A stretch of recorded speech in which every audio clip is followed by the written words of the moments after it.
So here's what I believe that Hasbro should do from now on.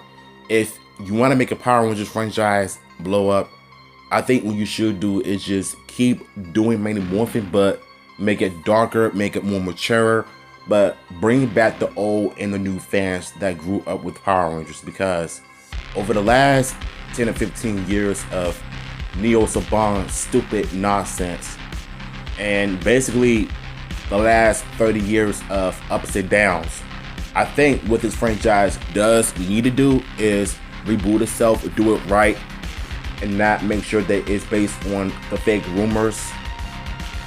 But I digress. That's another video for another time. The point I'm trying to make here in this video is that Mighty Morphin Power Rangers will always be a top seller regardless of what they do. It's like when two people are madly in love with one another, they have sex and then they create a child. And so once that child grows up to be a better version of their parents, and that child is going to end up having more babies, and so her parents and his parents can become grandparents, and so they can just keep the legacy alive. And so basically what Saban has been going through in the early 90s, late 90s, and the early 2000s, when he was trying to figure out what to do with Power Rangers, because back when Power Rangers was a thing back in 93 and 94, those were the best years of Mighty Morphin in my opinion. But I personally feel like 95 was probably one of the weakest years because of the Alien Ranger saga, and I think that is what really turned the fans away, because they were growing up, they weren't used to this whole nostalgia, basically.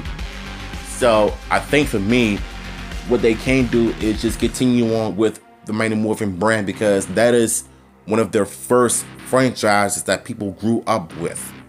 And I can't recall when I was young and I remember seeing Mighty Morphin Power Rangers only season 1 when ABC Family was a thing that ran a bunch of kids program, from animation to Power Rangers and all of that. But to me, I've always remembered Power Rangers from season 1 because that is the franchise that I grew up with.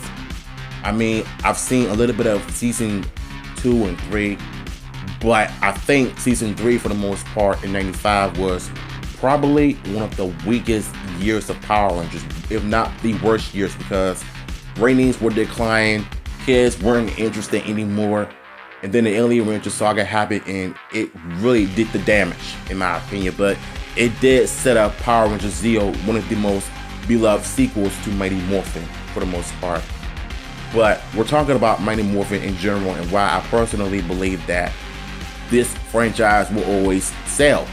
Because for one, it makes money, it's the most reputable brand out there for those who grew up with Mighty Morphin, just for that particular alone. Do I wish they could just do other seasons besides Mighty Morphin? Of course I do. Of course I do.